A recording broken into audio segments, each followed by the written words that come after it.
한강 남쪽의 오래된 주택가에는 밤이 되면 불빛보다 어둠이 먼저 내려앉는다. 가로등은 늘 한두 개쯤 고장 나 있었고 강에서 불어오는 습한 바람은 낡은 골목 사이를 비집고 들어와 사람들의 뼛속까지 스며들었다. 강진화는 그 골목 끝에 차를 세우곤 했다. 회색 중형 택시는 여기서 하루를 시작하고 또 여기서 하루를 끝냈다. 택시 안에는 늘 싸구려 커피 냄새와 오래된 가죽 시트의 냄새가 섞여 있었다. 진화는 그 냄새를 싫어하지도 좋아하지도 않았다. 그냥 익숙했다. 그는 올해 32이었다. 주민등록증에 찍힌 나이보다 얼굴은 더 늙어 보였다. 햇빛을 피해 밤에만 운전한 지 벌써 10년 가까이 되었고 그 시간 동안 그의 눈에는 세상의 가장 어두운 얼굴들이 쌓여갔다. 술에 취해 울부짖는 회사원들, 카드값 때문에 다리 위에서 울던 젊은 여자, 새벽녘 병원 응급실 앞에서 아내의 손을 붙잡고 떨던 노인들. 진화는 그 모든 얼굴을 보았지만 단 한 번도 그들의 이야기를 묻지 않았다. 묻지 않는 것이 서로를 덜 아프게 한다는 걸 그는 일찍 배웠다. 그날 밤도 마찬가지였다. 새벽 2시를 넘긴 시각, 한강변을 따라 천천히 차를 몰고 있을 때였다. 휴대전화의 호출 앱이 갑자기 울렸다. 목적지, 강남 테헤란로. 긴급. 진화는 잠시 화면을 바라보다가 수락 버튼을 눌렀다. 차는 약속된 장소에 도착했고 검은 세단 한 대가 길가에 비스듬히 서 있었다. 헤드라이트가 꺼진 채 마치 숨을 죽이고 있는 동물처럼. 문이 열리고 한 남자가 비틀거리며 나왔다. 검은 코트, 비싼 구두, 정돈된 머리. 하지만 얼굴은 창백했고 한 손으로 옆구리를 꽉 움켜쥐고 있었다. 병원 가까운 병원으로 가주세요. 남자의 목소리는 낮았지만 떨리고 있었다. 진화는 아무 말 없이 고개를 끄덕이고 출발했다. 백미러로 본 남자의 얼굴이 이상할 만큼 낯설지 않았다. 너무도 익숙한 윤곽, 눈매, 콧날, 턱섬까지. 마치 오래된 거울 속에 자신을 보는 기분이었다. 진화는 순간 눈을 찡그렸다. 피곤해서 그런가? 하지만 신호등 불빛이 남자의 얼굴을 다시 비추는 순간 그의 심장이 철렁 내려앉았다. 그 남자는 자신과 똑같이 생겨 있었다. 쌍둥이처럼. 아니, 거울 속 반사처럼. 진화는 운전대를 잡은 손에 힘이 들어가는 걸 느꼈다. 괜찮으십니까? 무의식적으로 물었다. 남자는 힘겹게 웃었다.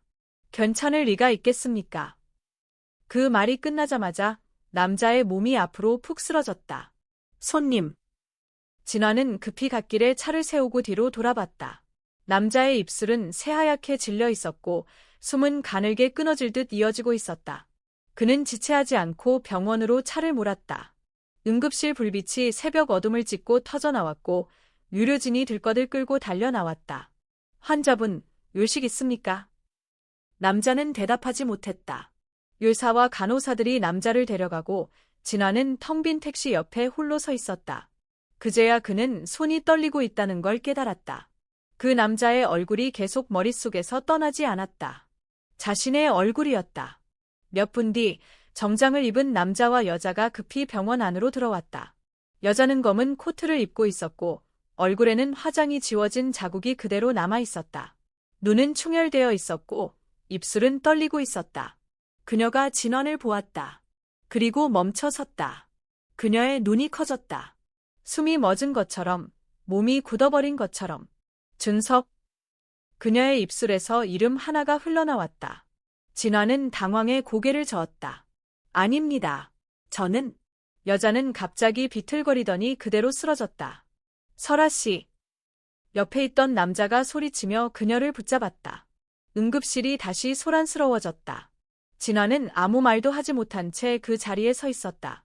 누군가 그에게 다가왔다. 환자분을 데려오신 분 맞습니까?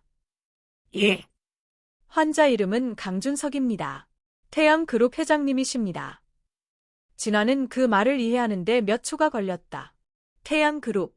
한국에서 모르는 사람이 없는 재벌 기업. 뉴스에서, 광고에서, 경제기사에서 수없이 보았던 이름. 그리고 그 CEO가 자신과 똑같이 생겼다. 지금 환자분은 수술에 들어갔습니다. 보호자분이 아니시면 돌아가셔도 됩니다만. 진화는 고개를 끄덕였다. 알겠습니다. 그는 병원을 나왔다. 차에 올라 시동을 걸었지만 엔진 소리는 멀게 들렸다. 손이 떨려서 기어를 제대로 넣을 수가 없었다. 거울 속에 비친 자신의 얼굴이 낯설었다. 그날 이후 진환의 삶은 조용히 금이 가기 시작했다. 택시 미러에 비친 자신의 얼굴이 더 이상 자기 자신처럼 느껴지지 않았다. 누군가와 겹쳐진 얼굴, 누군가의 그림자. 이틀 뒤 그의 허름한 반지하 집 앞에 검은 승합차가 섰다. 정장을 입은 남자 둘이 내렸다. 강진환 씨 맞습니까? 그런데요. 태양그룹에서 나왔습니다. 진환의 심장이 천천히 가라앉았다. 그들은 말없이 봉투 하나를 내밀었다. 안에는 병실 번호와 함께 한 장의 사진이 들어 있었다. 병상에 누워있는 강준석의 얼굴, 그리고 그 옆에 찍힌 자신의 얼굴. 합성도, 조작도 아니었다. 누군가 몰래 찍은 사진이었다. 회장님이 아직 의식이 없습니다. 하지만 부인께서 직접 뵙고 싶어 하십니다. 예, 저를. 남자는 잠시 망설이다가 말했다. 같이 생겼으니까요. 그날 밤, 강진환은 다시 택시에 올랐다. 하지만 이번에는 손님을 태우러 가는 길이 아니었다. 자신의 인생이 어디로 가는지도 모른 채 낯선 세계의 문 앞에 서 있는 기분이었다. 한강 위로 새벽 안개가 천천히 올라오고 있었다. 마치 모든 진실을 가려버리려는 것처럼. 병실 안은 조용했다. 고급 병원의 VIP 병실답게 소음 하나 없이 정리되어 있었고 공기마저 차갑게 정제된 느낌이었다. 강진환은 문 앞에 서서 한동안 움직이지 못했다. 병실 창밖으로 서울의 고층 빌딩들이 조명을 밝히고 있었지만 그의 눈에는 그저 하나의 벽처럼 느껴질 뿐이었다. 침대 위, 산소호흡기를 단 채 누워있는 남자. 그는 강준석이었다. 그리고 동시에 자신이었다. 그 얼굴, 그 이마의 주름, 입술의 모양, 턱 끝의 점까지 완벽하게 똑같았다. 진환은 천천히 다가갔다. 이게 무슨 일이지? 옆에 서 있던 여자가 고개를 들었다. 며칠 전 병원에서 자신을 보고 준석이라고 부르며 쓰러졌던 그 여자였다. 이제는 얼굴이 더 창백해져 있었다. 검은색 정장을 입고 있었고 머리는 깔끔하게 묶여 있었다. 슬픔조차 절제된 듯한 태도였다. 오래 기다리셨습니다. 그녀가 말했다. 전 유설아입니다. 이 사람의 아내이고 태양그룹의 임시 대표를 맡고 있어요. 진환은 고개를 숙였다. 전 강진환입니다. 설아는 조용히 그를 바라보았다. 그 시선은 단순한 호기심이 아니었다. 오래도록 억눌렀던 감정, 혼란, 그리고 경계심이 뒤섞인 눈빛이었다. 예, 저와 똑같이 생긴 거죠. 진환이 물었다. 설아는 잠시 침묵하다가 테이블 위에 서류 봉투를 집어 그에게 건넸다. 이걸 먼저 보시죠. 봉투 안에는 오래된 서류 몇 장과 함께 흑백 사진 한 장이 들어 있었다. 사진 속에는 젊은 여성이 두 아이를 안고 있는 모습이 찍혀 있었다. 사진이 낡아 윤곽이 흐려졌지만 아이들 중 하나는 분명 자신이었다. 그리고 옆에 있는 또 다른 아이 강준석. 당신은 이 사람의 쌍둥이 동생이에요. 진환은 말을 잃었다. 무슨 말씀이신지.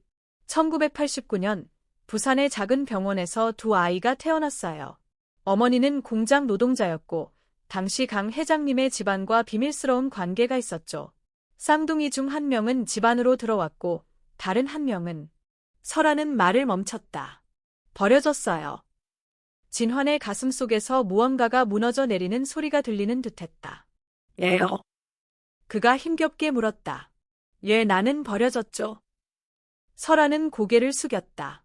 그땐 재산 분할, 가문의 체면, 후계자 문제 온갖 이유들이 있었어요. 당신 어머니는 끝내 집안의 협박을 이기지 못했고 아이 하나만 남기고 떠나야 했죠. 그럼 어머니는 지금 사망하셨어요. 몇 년 전 서울 외곽의 쪽방촌에서 화재로 돌아가셨습니다. 진환은 무릎에 힘이 빠지는 걸 느꼈다. 그는 눈을 질끈 감았다. 그 집이 아마 제가 살던 곳일 겁니다. 정말 죄송합니다. 설아는 떨리는 목소리로 말했다. 이런 방식으로 당신을 찾게 될 줄은 몰랐어요. 하지만 지금 준석 씨는 깨어날 수 있을지 장담할 수 없습니다. 회사는 혼란 속에 있고 그의 자리는 언제 다른 사람에게 넘어갈지 몰라요. 진환은 고개를 들었다. 그래서 저를 부르신 겁니까? 여모가 비슷하니까 대신 시켜보자고요. 그렇지 않습니다. 설아는 단호하게 말했다. 당신은 단지 닮은 게 아닙니다. 혈연입니다. 강준석과 똑같은 유전자를 가진 사람이고 법적으로도 이 가문에 속한 사람이에요. 하지만 전 그냥 택시 기사예요. 이 세계에 대해 아무것도 몰라요. 기업 경영도, 주식도, 효의도. 그건 저희가 도울 수 있어요. 설아는 깊은 숨을 쉬었다. 준석 씨는 생전의 모든 자산과 지분의 30%를 자신과 똑같이 생긴 한 사람에게 넘긴다는 유언장을 남겼어요.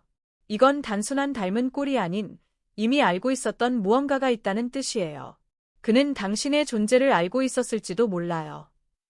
진화는 말없이 병상 위에 준석을 바라보았다. 산소호흡기 너머로 들려오는 미약한 숨소리. 그 안에 숨겨진 진실과 후회의 무게가 느껴졌다. 하지만 왜 저죠? 얘 갑자기 나타난 저에게 이런 걸 맡기시려는 겁니까? 설아는 조용히 눈을 들었다. 당신은 아무것도 가지지 않았지만 적어도 누구도 해치지 않았어요. 지금 태양그룹에는 권력만 남고 책임은 사라졌습니다. 회사를 지킬 수 있는 건 이런 시대의 양심을 가진 사람입니다. 진화는 아무 대답도 하지 못했다. 그 말은 달콤한 유혹처럼 들렸지만 동시에 거대한 덫 같기도 했다. 그는 조용히 병실을 나섰다. 복도를 걸으며 자신의 발걸음이 이 병원에 속하지 않은 것처럼 느껴졌다. 이 모든 건 꿈 같았다. 하지만 며칠 뒤 다시 그를 찾아온 것은 설아가 아닌 현실이었다. 태양그룹의 부회장 조경민이 언론을 통해 발표했다. 회장님의 건강이 장기화됨에 따라 경영권은 이사회를 통해 재조정될 예정입니다. 이사회의 구성은 대부분 조경민의 사람들이었고 그가 원하는 대로 일이 흘러가는 듯했다. 그날 밤 진화는 서울 외곽의 어느 야시장에 앉아 있었다. 구운 오징어를 씹으며 휴대전화 속 기사들을 넘기고 있었다. 그리고 문득 화면에 떠오른 조경민의 얼굴을 바라보다가 눈이 멈췄다. 뉴스 속 영상. 과거 태양그룹의 노동자 탄압 사건, 경찰 재수사 착소. 한 장의 사진. 시위 현장에서 체로탄에 쓰러진 한 노파의 얼굴. 그 얼굴은 너무도 익숙했다.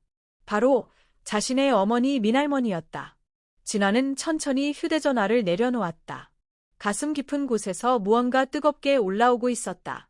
그리고 그는 깨달았다. 이건 단순한 대역극이 아니었다. 이건 빼앗긴 시간을 되찾는 싸움이었다. 자신의 이름을 되찾기 위한 피의 기억을 짊어진 전쟁이었다. 서울 청담동의 중심, 태양그룹 본사 건물은 마치 하나의 도시처럼 거대했다.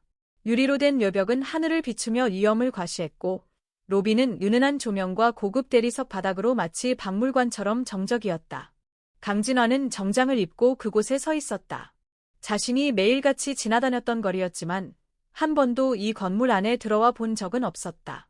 아니, 감히 들어올 생각조차 해본 적이 없었다. 왼쪽 손목에는 비서가 채워준 고급 시계가 있었고 주머니 속에는 이사실 출입 카드가 들어 있었다. 하지만 그 무엇도 그를 이곳의 사람으로 만들어주지는 못했다. 그의 옆에는 유설아가 함께 있었다. 오늘은 첫 임시 회의입니다. 당신은 아무 말도 하지 않아도 괜찮아요.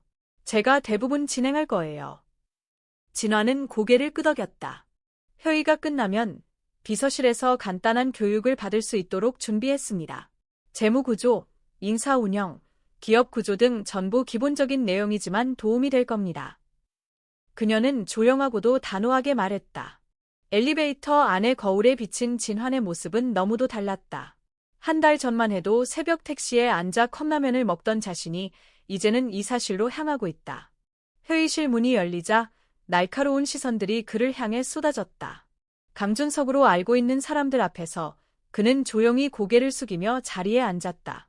설아가 회의를 이끌기 시작했다. 임시 대표 권한 아래 향후 3개월간의 경영 안정화 계획을 보고하겠습니다. 보고가 이어지는 동안 진화는 아무 말도 하지 않았다. 단지 사람들의 얼굴, 반응, 말투를 관찰했다. 회의가 끝난 뒤 몇몇 이사들이 다가와 인사를 건넸다. 그중 한 사람이 조심스레 물었다. 건강은 좀 어떠십니까? 진화는 조심스럽게 미소 지었다. 많이 좋아졌습니다. 걱정 끼쳐드려 죄송합니다. 그의 연기는 의외로 자연스러웠다. 하지만 속으로는 끊임없는 불안이 떠올랐다. 이 세계는 너무나 다른 규칙으로 움직이고 있었다. 그날 오후, 그는 본사 38층에 마련된 임시 사무실로 안내되었다. 사무실은 크고, 조용하고, 냉정했다. 한쪽 벽에는 준석의 사진이 걸려 있었고, 다른 한쪽에는 태양그룹의 사훈이 적혀 있었다. 성장, 지배, 책임. 진화는 그 문장을 바라보며 중얼거렸다. 책임이라. 문득 문이 열리며 한 여자가 들어왔다. 짙은 남색 정장을 입고 머리를 단정히 묶은 그녀는 조용하지만 강한 인상을 풍겼다. 강 회장님, 안녕하세요. 오늘부터 회장님은 보좌하게 될 비서 한아름입니다. 아, 네, 반갑습니다. 오전 일정은 이미 마쳤고 오후에는 현장 실사 일정이 있습니다. 공장 노조 대표들과의 면담도 예정되어 있습니다. 노조 대표요. 네, 최근 인건비 삭감과 관련해 내부 불만이 커지고 있어서 공식적으로 한번 만나보는 것이 좋다는 판단입니다. 진화는 잠시 망설이다가 말했다. 공장으로 직접 가겠습니다. 아름은 고개를 끄덕이며 메모했다.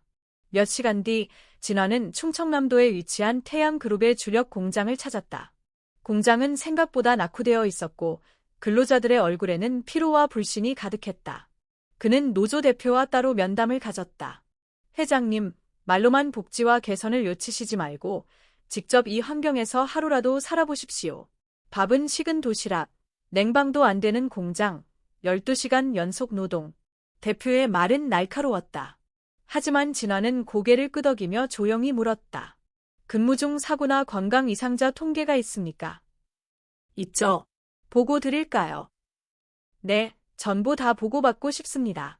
그리고 다음 주까지 공장 식사 개선안과 에어컨 설치 가능 여부, 인건비 구조 개선안을 내부에서 먼저 준비해 주세요. 제가 직접 검토하겠습니다. 노조 대표는 요열하는 듯 그를 바라보았다. 회장님, 이번엔 정말 다르군요. 다르다고 말하는 대신 달라졌다는 걸 보여드릴 겁니다. 그날 저녁, 돌아오는 차 안에서 아름이 조용히 입을 열었다. 회장님은 예전과 좀 다르시군요. 그 말, 오늘 두 번째 듣네요. 신뢰가 되지 않는다면 질문 하나 해도 될까요? 해보세요. 예, 그렇게까지 근로자들에게 신경을 쓰십니까? 진화는 창밖을 바라보다가 천천히 대답했다. 어릴 적 어머니가 공장에서 일하다가 다쳤습니다. 치료도 못 받고 그냥 버려졌죠. 그때 생각이 나서요. 아름은 아무 말 없이 고개를 끄덕였다. 그의 말에 담긴 진심을 느낀 듯했다.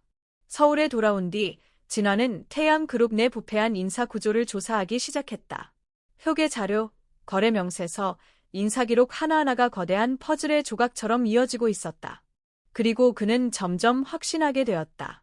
조경민, 그가 이 모든 부패의 중심이었다. 그는 사내 하청업체를 통해 이익을 빼돌리고 있었고 불법 하도급 계약으로 자신과 관련된 인물들을 밀어넣고 있었다. 하지만 증거는 조심스럽게 모아야 했다. 그는 조용히 아름에게 요청했다. 비공식적으로 이 계약서들에 접근할 수 있겠습니까? 아름은 잠시 그를 바라보다가 말했다. 위험할 수 있습니다. 알고 있습니다. 하지만 해야 할 일이죠. 그날 밤, 진화는 자신의 사무실 창밖을 바라보며 생각했다. 지금 이 자리에 앉아있는 자신이 진짜인지 아니면 단지 누군가의 대역인지. 하지만 한 가지는 분명했다. 그는 이곳에 이용당하러 온 것이 아니라 되찾으러 온 것이었다. 자신의 이름, 자신의 가족, 그리고 정예. 조경민은 진환을 처음 만났을 때부터 믿지 않았다. 병실에서 깨어나지 못한 조카 대신 나타난 남자. 얼굴은 같았지만 눈빛이 달랐다. 준석의 눈에는 늘 계산과 냉정이 있었지만 진환의 눈에는 망설임과 분노가 섞여 있었다. 그 차이가 조경민을 불안하게 만들었다. 사람이 변했군. 그는 혼잣말처럼 중얼거리며 창가에 섰다. 태양그룹 본사 50층, 그의 개인 집무실에서 내려다본 서울은 장기판 같았다. 사람도, 건물도, 회사도 모두 말처럼 움직일 뿐이었다. 문이 열리고 조현수가 들어왔다. 아버지. 그 인간, 계속 이상한 짓을 하고 있다. 노조 만나고, 급식 개선하고, 회계자료 뒤지고 다 보고 받았습니다. 조경민은 천천히 고개를 끄덕였다. 그건 준석이 절대 하지 않던 짓이지. 현수는 입술을 비틀며 웃었다. 진짜 회장님이라면 그렇게 안 하죠. 너무 사람 같아요. 그래서 위험하다. 조경민은 돌아서며 말했다. 사람 같은 인간은 오래 못 간다. 특히 이 세계에서는. 그날 밤 진환의 사무실 책상 위에 익명의 메일 하나가 도착했다. 제목은 단순했다. 교통사고 보고서 원본. 첨부 파일을 열자 강준석의 사고 현장 사진과 블랙박스 영상 캡처, 그리고 차량 정비 기록이 나타났다. 진환의 심장이 빨라졌다. 정비 기록에는 분명히 적혀 있었다. 브레이크 유압 장치 교체. 사고 하루 전 날짜. 진환은 의자에서 일어나 설아에게 전화를 걸었다. 사고가 조작됐을 가능성이 큽니다. 설아는 잠시 말이 없었다. 그 자료 어디서 났어요? 모릅니다. 하지만 누군가 일부러 흘린 것 같습니다. 조심하세요. 그쪽에서 당신을 시험하고 있을지도 몰라요. 진환은 고개를 끄덕였다. 하지만 그는 멈추지 않았다. 며칠 뒤 그는 일부러 사내 회의에서 그 이야기를 꺼냈다. 최근 제 사고와 관련된 자료를 검토했습니다. 외부 개입 가능성이 있습니다. 회의실이 술렁였다. 조경민은 팔짱을 낀 채 진환을 바라보다가 천천히 입을 열었다. 지금 그런 이야기를 꺼낼 때입니까? 회사는 혼란스러운데. 혼란의 원인이 무엇인지 알아야 정리할 수 있습니다. 진환은 조용히 맞받았다. 조경민의 입꼬리가 미세하게 올라갔다. 그날 밤 진환은 비서 한아름과 함께 본사 지하 주차장에서 차를 타고 나왔다. 비가 부슬부슬 내리고 있었고 도로에는 차량이 거의 없었다. 회장님, 오늘 발언은 조금 위험했습니다. 아름이 조심스럽게 말했다. 알아요. 하지만 누군가는 시작해야 합니다. 차는 한강 방면 고속도로에 접어들었다. 라디오에서는 잔잔한 음악이 흘러나오고 있었다. 그리고 그때였다. 뒤쪽에서 갑자기 강한 불빛이 다가왔다. 헤드라이트. 너무 밝고 너무 빠르게. 뒤에 트럭입니다. 아름이 외쳤다. 진환이 룸미러를 보는 순간 대형 화물트럭이 미친 듯이 접근하고 있었다. 경적 소리도 없었다. 브레이크도 잡지 않았다. 피하세요. 진환이 핸들을 꺾는 순간 트럭이 옆 차선을 무시하고 그대로 들이받았다. 갱음. 차가 공중으로 들렸다가 회전하며 가드레일을 향해 날아갔다. 유리 파편이 비처럼 쏟아졌고 금속이 찢어지는 소리가 귀를 찔렀다. 진환은 마지막 순간 한아름을 끌어안았다. 그리고 모든 것이 암전되었다. 눈을 떴을 때 그는 병원 침대에 누워 있었다. 온몸이 부서질 듯 아팠고 왼팔에는 깁스가 감겨 있었다. 심장이 뛰는 소리가 귀에 울렸다. 회장님 들리세요? 설아의 목소리였다. 아름은 경상입니다. 갈비뼈 골절과 타박상. 생명에는 지장 없어요. 진환은 눈을 감았다. 트럭 운전사는 현장에서 도주했습니다. 설아는 낮은 목소리로 말했다. 이건 사고가 아니에요. 알고 있습니다. 진환은 이를 악물었다. 사고 다음 날 언론에는 다른 기사가 실렸다. 태양그룹 회장 교통사고 배후 의혹, 비서 연루설. 사진과 함께 실명으로 등장한 사람은 한아름이었다. 조직폭력배와 과거 연루. 금전거래 내역 포착. 진환은 병실 TV를 보며 손을 떨었다. 이건 조작입니다. 알아요. 설아가 말했다. 하지만 이미 여론은 움직이기 시작했어요. 경찰도 그녀를 참고인 신분으로 조사 중입니다. 며칠 뒤 아름은 병원에 오지 못했다. 구속되지는 않았지만 직무에서 배제되었고 여부와 연락도 제한되었다. 진환은 침대에서 일어나려다 고통에 몸을 움츠렸다. 그는 처음으로 깨달았다. 자신은 더 이상 단순한 대역이 아니었다. 목숨을 노리는 싸움의 한가운데에 들어와 있었다. 그날 밤 그는 병실 창밖을 보며 낮게 중얼거렸다. 조경민. 한 이름이 가슴속에서 타오르고 있었다. 그리고 동시에 다른 생각도 떠올랐다. 만약 한아름이 정말 배신자라면 그녀의 눈빛, 그녀의 말투, 그녀가 보여준 진심, 모두 연기였을까? 열심히 그의 가슴을 갉아먹었다. 진환은 깊은 숨을 들이마셨다. 이 싸움은 돈과 권력의 전쟁이 아니라 믿음의 전쟁이라는 걸 그는 이제 알았다. 누구를 믿을 것인가? 그리고 끝까지 사람이기를 선택할 것인가? 그 답을 찾지 못한다면 그는 이곳에서 살아남지 못할 것이다. 비가 멎은 서울의 아침은 오히려 더 무거웠다. 검은 구름이 거친 하늘은 맑았지만 강진환의 마음에는 짙은 먹구름이 내려앉아 있었다. 한아름. 그녀는 지금 경찰 조사 중이다. 언론은 그녀를 배신자로 몰고 있으며 회사 내부에서도 그녀를 의심하고 있었다. 가장 가까이에서 자신을 보좌했던 인물, 언제나 조용히 곁을 지켜주던 존재가 단숨에 의심의 화살이 되어 돌아왔다. 진화는 병실 침대에 앉아 뉴스 화면을 멍하니 바라보고 있었다. 한아름 비서, 폭력 조직과 연루 의혹 조현수와의 은밀한 접촉 정황 포착. 진화는 리모컨을 내려놓았다. 이건 조작이다. 그렇다고 믿고 싶었다. 하지만 마음 한편에서는 또 다른 목소리가 속삭이고 있었다. 만약 정말이라면 그녀는 너무 쉽게 접근했다. 처음부터 신뢰를 얻는데 능숙했다. 정보에 밝았고 은근히 자신을 움직이게 만들었다. 무엇보다 그녀는 조용히 감정을 숨겼다. 진화는 눈을 감았다. 머릿속에는 아름이 교통사고 직전 차 안에서 자신을 바라보던 눈빛이 떠올랐다. 놀람도 두려움도 아닌 보호하려는 본능적인 눈빛. 그 순간 병실 문이 열렸다. 유설아였다. 몸은 좀 어때요? 움직일 수 있을 만큼은요. 오늘 오전 하린이가 학교에 안 나타났어요. 진화는 숨을 멈췄다. 무슨 말이에요? 학교에서는 보호자가 데려갔다고 했지만 제가 보낸 사람은 아무도 없어요. CCTV를 확인했더니 누군가가 하린이를 데리고 나가는 모습이 찍혔어요. 얼굴을 가렸지만 차량 번호는 조현수 명의였습니다. 진화는 침대에서 일어나려다 기부스한 팔을 부여잡고 주저앉았다. 놈이 하린이를 납치했군요. 설아는 고개를 끄덕였다. 그는 당신을 흔들고 싶어 해요. 우리를 무너뜨릴 수 없다면 가장 약한 고리를 공략하겠죠. 잠시 후 진환의 휴대전화가 울렸다. 발신자 표시 없음. 그는 전화를 받았다. 강진원 회장님, 아이는 잘 있습니다. 걱정 마세요. 단지 우리가 원하는 몇 가지를 해주신다면요. 조현수지. 역시 똑똑하시네요. 아버지 말씀이 맞았어요. 사람은 너무 정직해도 문제라고요. 회장님, 우리가 원하는 건 간단해요. 이사회에서 사임하고 경영권을 넘기세요. 그러면 아이는 안전하게 집으로 돌아갈 겁니다. 못하겠다면? 그땐 안타깝겠죠. 뚝. 전화가 끊겼다. 설아가 떨리는 손으로 입을 가렸다. 하린이를 어떻게든 찾아야 해요.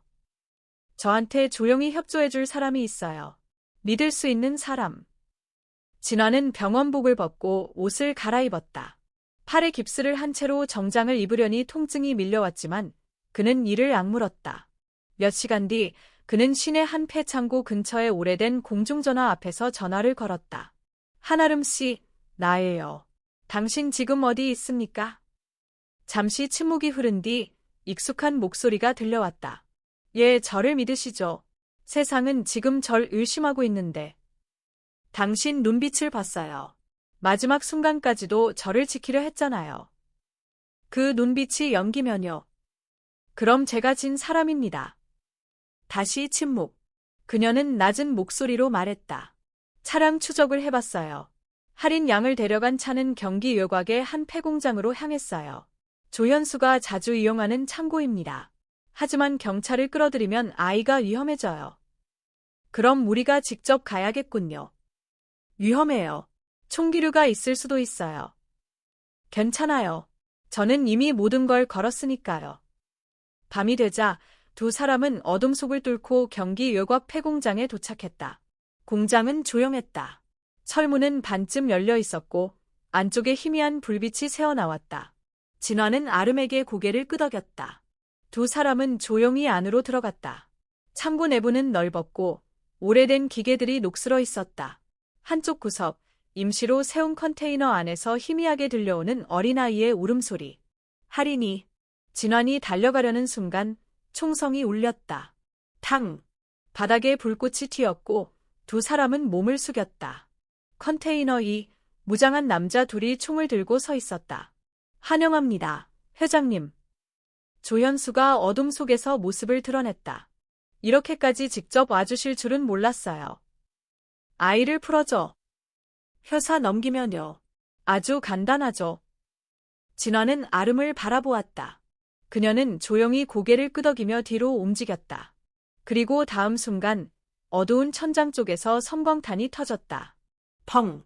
빛과 연기가 터지며 공간이 흔들렸다. 소음 속에서 아름은 순식간에 움직였다. 진화는 컨테이너 문을 열고 할인을 끌어안았다. 괜찮아, 아저씨야. 괜찮아. 충성이 몇 발 더 올렸다. 무장 경비들과 아름이 몸싸움을 벌이며 바닥에 쓰러졌다.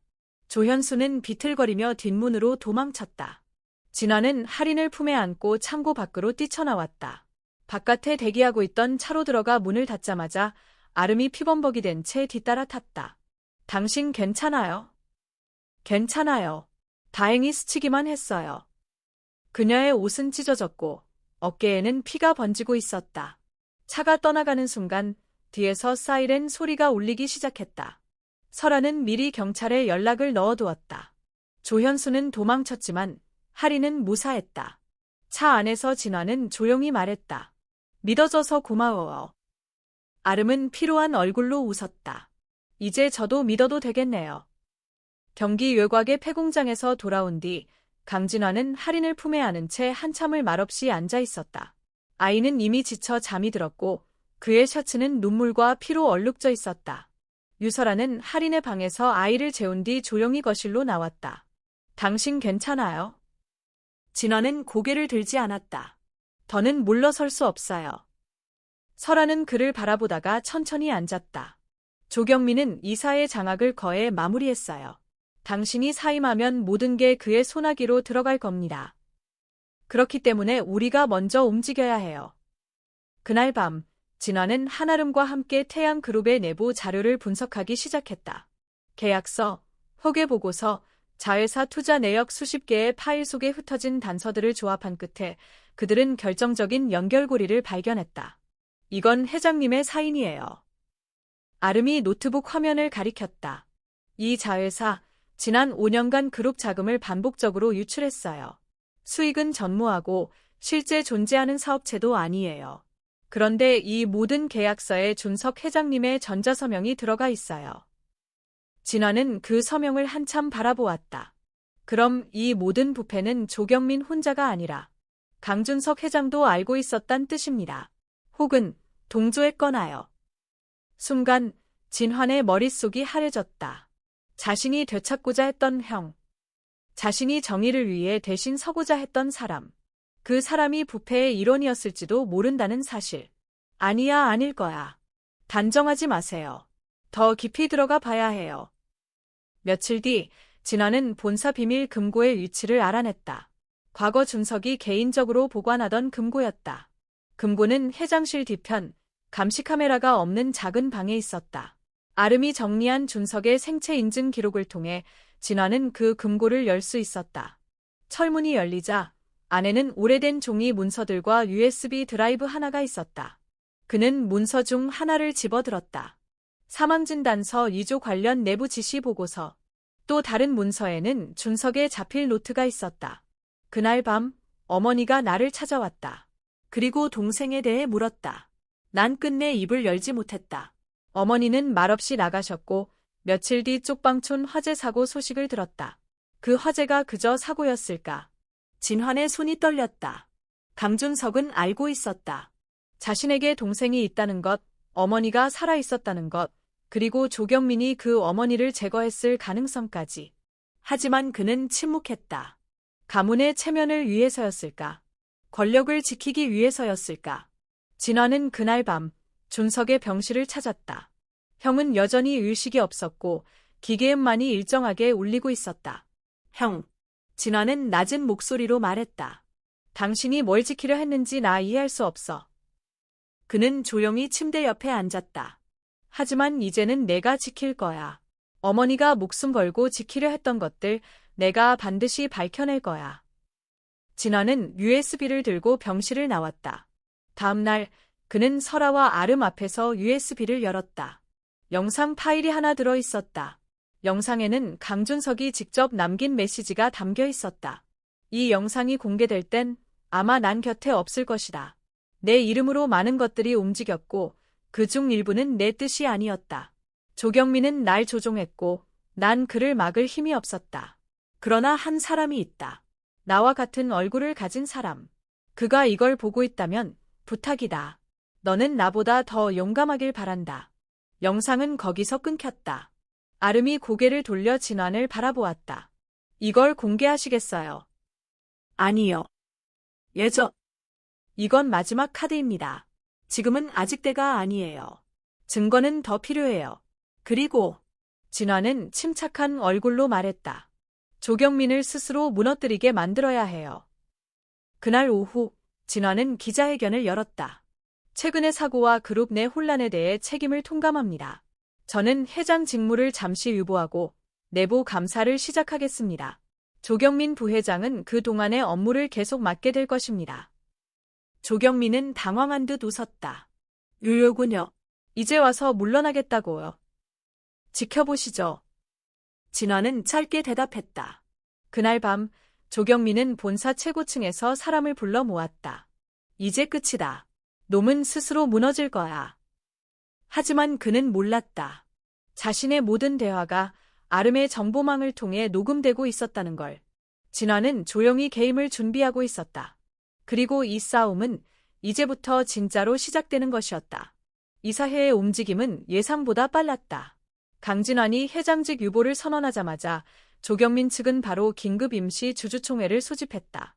명분은 경영 공백에 대한 조속한 대응이었지만 누구보다 진환은 그 이면을 알고 있었다. 이건 마지막 압박이었다. 회장 자리를 완전히 빼앗기 위한 수순. 진환은 조용히 서류를 정리하고 있었다. 옆에서 유설아가 낮은 목소리로 말했다. 주주총회는 모레 오전입니다. 조경민 쪽이 이미 지분동에서 다수 확보했다고 해요. 당신이 지지받을 가능성은 거의 없다는 거 알고 있어요. 진환은 차분하게 말했다. 그럼에도 불구하고 나가는 이유는 하나예요. 끝까지 책임지는 모습을 보여주기 위해서죠. 설아는 그를 바라보다가 고개를 끄덕였다. 할인이가 당신을 아버지처럼 따르는 이유가 있어요. 진환은 가볍게 미소 지었다. 하지만 그의 눈빛은 깊고 어두웠다. 그날 밤 진환은 한아름과 함께 민할머니가 생전에 머물렀던 쪽방촌을 다시 찾았다. 이미 그곳은 철거되고 공터만 남아있었다. 오래된 가로등 하나가 깜빡이는 가운데 아름이 종이 가방 하나를 들고 나왔다. 이거 예전 노숙인 자선단체에서 보관 중이던 물건이에요. 당신 어머니 유품 중 일부가 포함돼 있어요. 진환은 가방을 열었다. 안에는 낡은 손수건, 오래된 노트, 그리고 봉투 하나가 들어 있었다. 봉투엔 이렇게 적혀 있었다. 진환에게 언젠가 내가 이걸 보게 된다면. 손이 떨렸다. 그는 봉투를 열고 노트를 꺼냈다.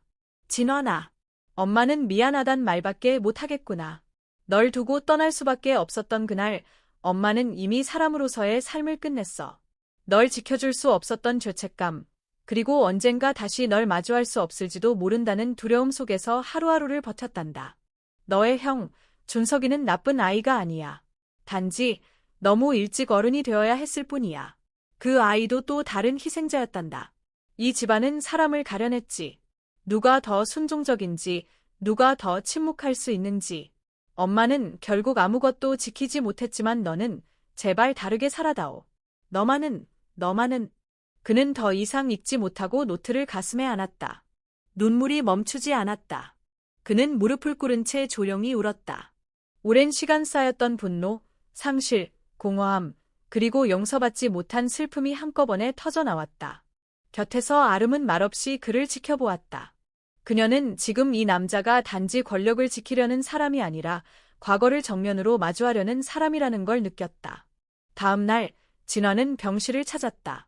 준석은 여전히 의식이 없었다. 형, 엄마는 형을 미워하지 않았어. 날 버렸다고도 생각하지 않았어. 그냥 형도 또 다른 피해자였다고 말했어. 그는 형의 손을 잡았다.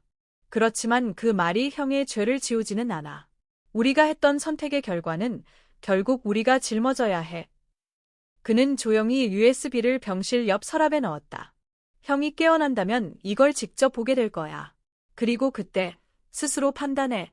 무너질지, 다시 설지. 주주총회 당일.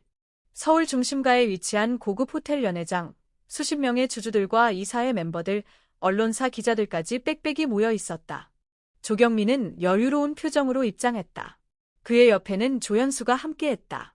진환이 홀로 회의장에 들어섰을 때 일부는 비웃었고 일부는 고개를 돌렸다. 조경민이 단상에 올라갔다. 강준석 회장 대행 체제는 이제 종료되어야 합니다. 본인은 건강상의 이유로 직무를 유보하셨고 회사의 연속성과 안정을 위해 저는 강력하게 제안합니다. 다음 대표이사직은 본인이 맡겠습니다. 그의 말이 끝나자 주주들의 박수가 이어졌다. 사회자가 말했다. 묘결을 시작하겠습니다. 찬성 주주는 거수 바랍니다. 순간 진환이 단상 앞으로 걸어 나왔다. 그는 조용히 마이크를 잡았다. 묘결에 앞서 한 가지 자료를 보여드리겠습니다. 조경민이 눈을 가늘게 떴다. 프로젝터 화면에 USB가 연결되었다. 그리고 영상이 재생되기 시작했다. 강준석의 육성이 회의장에 울려 퍼졌다. 이 영상이 공개될 땐 아마 난 곁에 없을 것이라. 사람들의 눈빛이 달라졌다. 그리고 이어진 내부 회의 녹음 파일. 조경민이 음흉한 목소리로 말하던 장면. 걱정 마라. 진환이건 준석이건 그 얼굴이면 다 쓸모있어. 회장이 아니라 꼭두각시면 되니까. 회의장이 술렁이기 시작했다. 조경민이 벌떡 일어났다. 저건 조작이다. 증거 능력도 없고. 하지만 진환은 조용히 말했다. 이미 법적 증거 제출 완료했습니다. 지금 이 자리에서 제가 원하는 건 하나뿐입니다. 그는 사람들을 둘러보며 말했다. 회사를 선택하시든 권력을 선택하시든. 하지만 기억하세요. 이 결정은 역사에 기록될 겁니다. 회의장은 정적에 휩싸였다. 그 정적을 뚫고 한 손이 올라갔다. 한 명의 주주. 곧이어 2명, 3명. 점점 더 많은 손이 조경민을 향한 지지를 거두기 시작했다. 조경민은 이를 악물고 앉았다. 그 순간 회의장 뒤편에서 경찰이 들이닥쳤다. 조경민 씨 횡령 및 배임, 협박 혐의로 체포합니다. 그는 저항하려 했지만 이미 늦었다. 수갑이 채워지는 순간 그의 눈이 진환을 향했다. 날 무너뜨렸다고 생각하지 마. 넌 결국 그 피에서 벗어날 수 없어. 진환은 아무 말도 하지 않았다. 다만 조용히 눈을 감았다. 이건 끝이 아니라 시작이었다. 조경민의 체포 이후 태양그룹은 일시적인 정적에 휩싸였다. 언론은 매일같이 진환의 이름을 헤드라인에 올렸고 인터넷은 그를 정의로운 대역이라며 축혀 세우는 목소리와 동시에 이미 짜여진 각본이 주인공이라며 유심하는 시선이 뒤섞였다.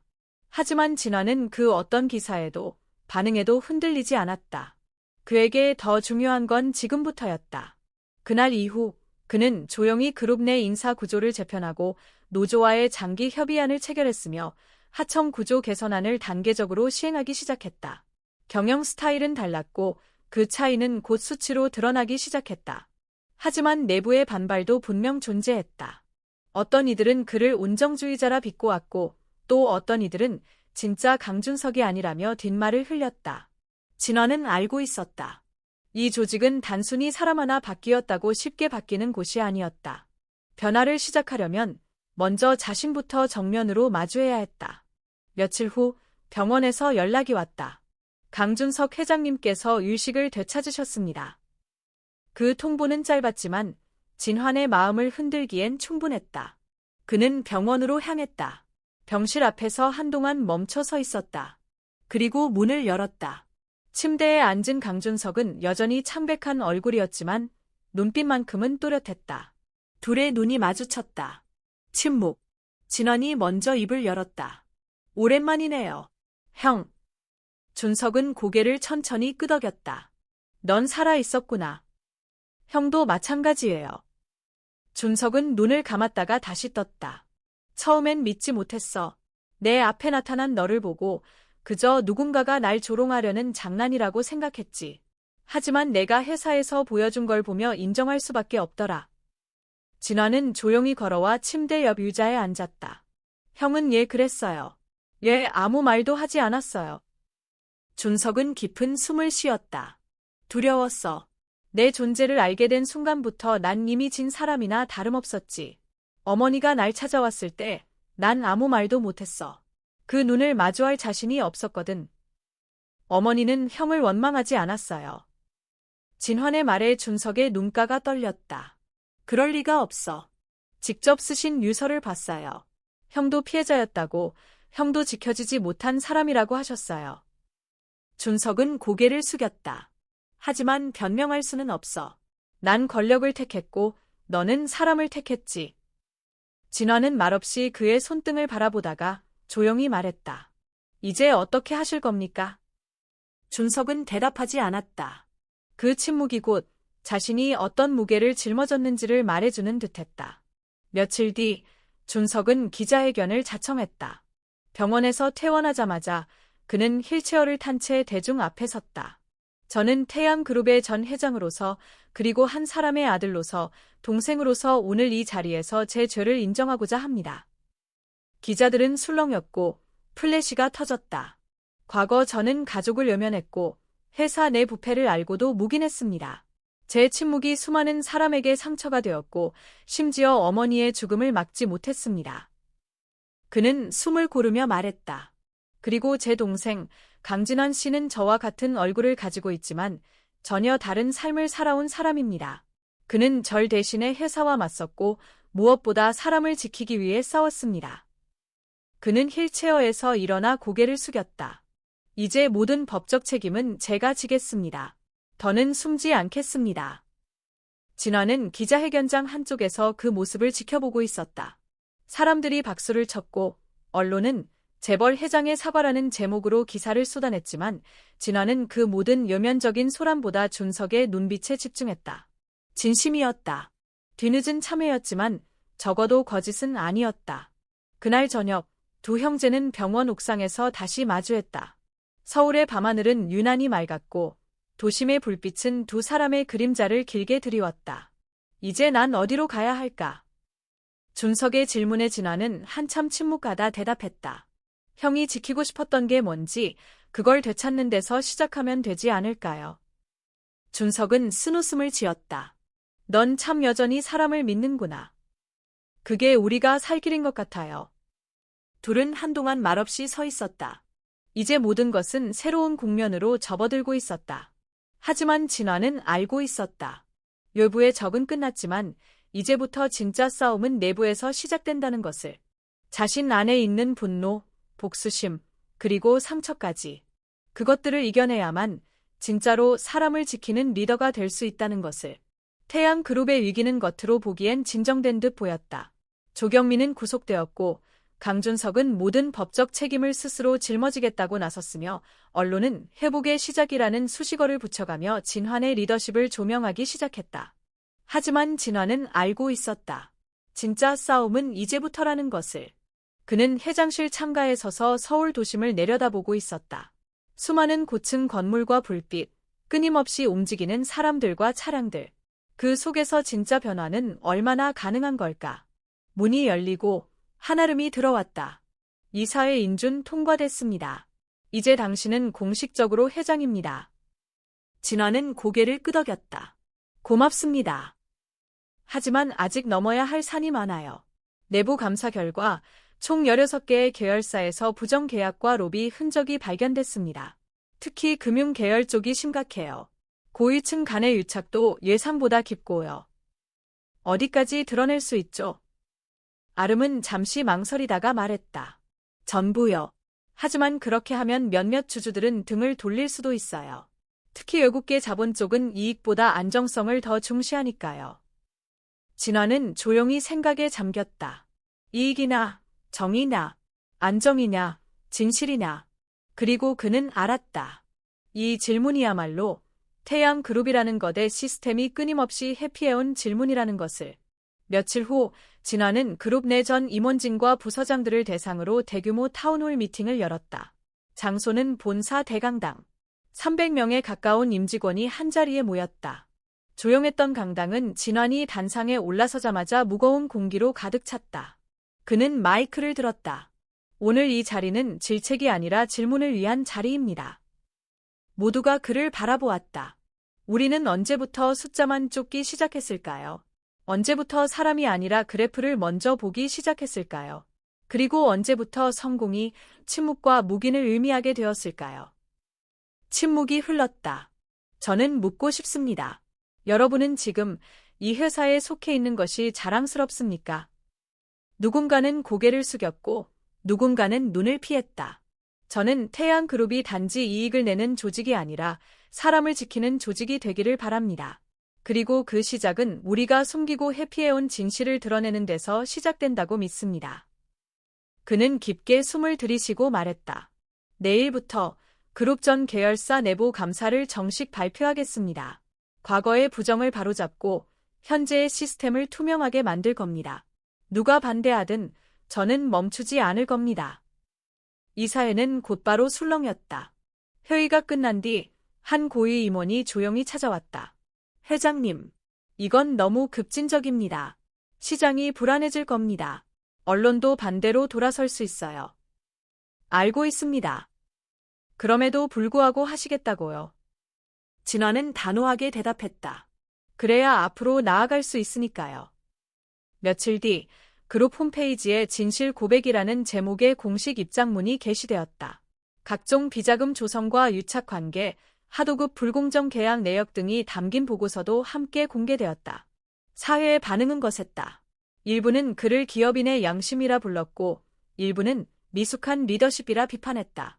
주가는 일시적으로 하락했고 외신들은 태양그룹의 자해적 투명성이라며 논란을 키웠다. 그러나 진화는 흔들리지 않았다.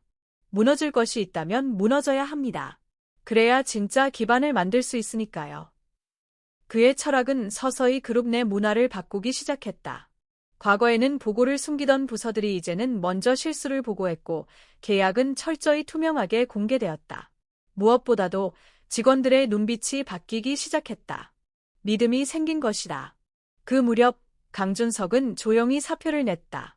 이제야 내 자리를 찾은 것 같아. 진환과 마지막으로 마주한 날 준석은 조용히 말했다. 형은 앞으로 뭐 할 거예요? 어머니가 마지막까지 봉사하시던 고아원이 있어. 그곳에서 작은 도서관을 운영하려 해 아이들이 책 속에서라도 다른 세상을 꿈꿀 수 있게. 진화는 고개를 끄덕였다. 그거 어머니가 좋아하실 거예요. 형은 미소 지었다. 그리고 두 사람은 조용히 악수했다. 진화는 여전히 회장 자리에 있었지만 그는 그 자리를 권력이 아닌 책임으로 여겼다. 매일 아침 6시에 출근했고 하루에 한 번은 현장을 방문했다. 한 번은 한 직원이 그에게 물었다. 회장님, 이렇게까지 하시는 이유가 뭡니까? 그는 대답했다. 내가 사람에게 배신당한 적도 상처받은 적도 많습니다.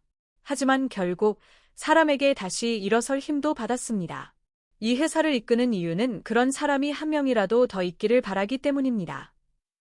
회사의 벽에는 새로운 문장이 걸렸다. 성장은 숫자로, 신뢰는 사람으로. 진환이 직접 쓴 문구였다. 강진환이 회장으로 취임한 지 1년이 지났다. 태양그룹은 그 어느 때보다 조용했고 그 조용함은 곧 안정이라는 이름으로 사회에서 평가받기 시작했다. 주가는 서서히 회복세에 접어들었고 투명성 지수는 국내 대기업 중 최상위로 평가되었다. 무엇보다 직원들의 만족도가 눈에 띄게 올랐다. 신입사원부터 고위 임원까지 모두가 자신이 시스템의 부속품이 아닌 사람으로 존재한다는 사실을 실감하고 있었다. 하지만 진화는 여전히 자신의 자리를 끝이라 생각하지 않았다. 그날도 새벽같이 출근한 그는 이사실 창가에 서서 차를 한 모금 마셨다. 아래로 펼쳐진 도시 풍경은 예전과 다르지 않았지만 그가 바라보는 눈빛은 분명 달라져 있었다. 문이 열리고 한아름이 들어왔다. 회장님, 오늘 오후에 지역 소외 계층 아동 도서관 개관식이 있습니다. 할인 양도 참석 예정이에요. 진화는 고개를 끄덕였다. 준비는 잘 됐습니까? 네, 강준석 씨가 직접 꾸민 공간이라 더 의미 있겠죠. 그 이름이 나왔을 때 진화는 잠시 눈을 감았다. 형은 더 이상 태양그룹과 아무런 관련이 없었다. 하지만 그가 남긴 회복의 메시지는 아직도 조직 곳곳에 스며 있었다. 그리고 하나 더, 유설아 본부장께서 사직서를 제출하셨습니다. 진화는 조용히 놀란 눈빛을 보였다. 이유는?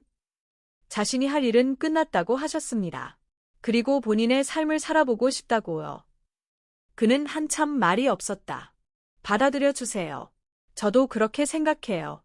설아 씨는 이 그룹을 다시 세우는 데 전부를 바쳤어요. 이제는 자신의 시간을 가질 자격이 있어요. 진화는 조용히 미소 지었다. 그래요. 알겠습니다. 그날 오후 진화는 도서관 개관식에 참석했다. 아이들이 뛰놀고 책을 손에 든 채 환하게 웃는 모습은 어떤 회의실의 프레젠테이션보다 강한 울림을 주었다. 하리는 조그만 책상을 차지하고 앉아 조심스레 동화책을 펼치고 있었다. 그는 다가가 무릎을 꿇고 하린 옆에 앉았다. 하리나, 요즘 학교는 어때? 재밌어요. 친구도 많아졌고요. 무슨 책 읽고 있어? 이건요 요괴에서 온 왕자님 이야기예요. 처음엔 사람들이 그를 이상하게 봤는데 나중엔 모두가 좋아하게 됐어요. 진화는 고개를 끄덕이며 미소 지었다. 좋은 이야기네. 할인이랑 좀 비슷한 것 같기도 하고. 너도 어릴 땐 다른 사람 눈치를 많이 봤잖아. 근데 지금은 누구보다 당당해. 할인은 수줍게 웃으며 책장을 넘겼다. 개관식이 끝난 후 진화는 건물 옥상에 올라가 혼자 시간을 보냈다. 서울의 노을이 붉게 내려앉고 있었다. 그 순간 전화가 울렸다. 화면에는 한아름이라는 이름이 떴다. 네, 말씀하세요. 회장님, 제가 오늘부로 비서직을 내려놓으려 합니다. 진화는 말이 없었다. 저는 이제 저 자신으로서 살아보고 싶어요. 그동안은 너무 많은 얼굴과 목소리를 대신했거든요. 그래서 어디로 가시려고요? 유럽에 작은 NGO 단체가 있어요. 아이들 교육을 돕는 곳이에요. 그곳에서 다시 시작해보려고요. 그는 조용히 숨을 내쉬었다. 고마웠어요. 끝까지 곁을 지켜줘서. 저도 감사합니다. 저에게 믿음을 주신 첫 번째 사람이었으니까요. 그녀는 마지막으로 덧붙였다. 언젠가 또 만날 수 있겠죠. 그러며 우리는 서로의 이야기를 아는 사람들이니까. 전화가 끊기고 진화는 하늘을 올려다보았다. 구름 사이로 마지막 햇살이 그의 얼굴을 감쌌다. 며칠 뒤 그는 임직원 회의에서 공식 발표를 했다. 저는 오늘부로 태양그룹 회장직에서 물러납니다. 그리고 새로운 경영진에게 바통을 넘기려 합니다. 회의장은 술렁였지만 그 누구도 반박하지 않았다. 그는 말했다. 저는 처음부터 이 자리가 목적이 아니었습니다. 이 자리를 통해 지켜야 할 사람이 있었고 마주해야 할 과거가 있었습니다. 그걸 다 마친 지금 저는 또 다른 길을 가야 할 때라 생각합니다. 그리고 마지막으로 그는 조용히 말을 이었다. 진짜 리더는 권력으로 남지 않습니다. 책임으로 기억됩니다. 그는 박수를 받으며 단상을 내려왔다. 이제 그는 더 이상 태양그룹의 대표가 아니었다. 하지만 그는 그 누구보다 이 회사를 바꾼 사람이었다. 그날 밤 그는 서울여곽의 작은 공동묘지를 찾았다. 어머니의 이름이 적힌 비석 앞에 조용히 꽃을 놓고 한참을 앉아 있었다. 엄마, 이제야 말할 수 있을 것 같아요. 나 괜찮다고. 형도 잘 지내고 있고 할인이도 많이 웃어요. 그리고 나도 나로 살고 있어요. 바람이 지나갔고 나뭇잎이 흔들렸다. 그는 조용히 일어나 마지막 인사를 했다. 그리고 천천히 돌아섰다.